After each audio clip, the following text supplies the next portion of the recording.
మరో బ్రేకింగ్ చూస్తున్నాం. AP deputy CM Pawan Kalyan fan ను కోరుట్ల సీఐ కాలితో తన్నారంటూ వివాదం రేగింది. జగిత్యాల జిల్లా కొడిమ్యాలలో పవన్ పర్యటిస్తున్నారు. ఆయన కోసం చెట్లపై కూర్చొని ఫ్యాన్స్ ఎదురు చూశారు. ఈ సమయంలో సీఐ వ్యవహరించిన తీరుపై విమర్శలు వ్యక్తమవుతున్నాయి. కొడిమ్యాల బృందావన్ రిసార్ట్లో జనసేన సమావేశం ఏర్పాటు చేశారు.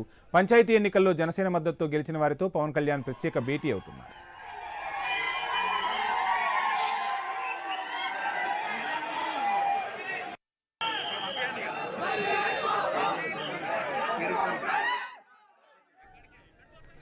Andhra Pradesh deputy CM Pawan Kalyan fan ను కోరుట్ల సీఐ కాలితో తన్నారంటూ వివాదం రేగింది. జగిత్యాల జిల్లా కొడిమ్యాలలో పవన్ పర్యటిస్తున్నారు. ఆయన కోసం చెట్లపై కూర్చొని ఫ్యాన్స్ ఎదురు చూశారు. ఈ సమయంలో సీఐ వ్యవహరించిన తీరుపై విమర్శలు వ్యక్తమవుతున్నాయి. కొడిమ్యాల బృందావన్ రిసార్ట్లో జనసేన సమావేశం ఏర్పాటు చేశారు. పంచాయతీ ఎన్నికల్లో జనసేన మద్దతుతో గెలిచిన వారితో పవన్ కళ్యాణ్ ప్రత్యేకంగా భేటీ అవుతున్నారు.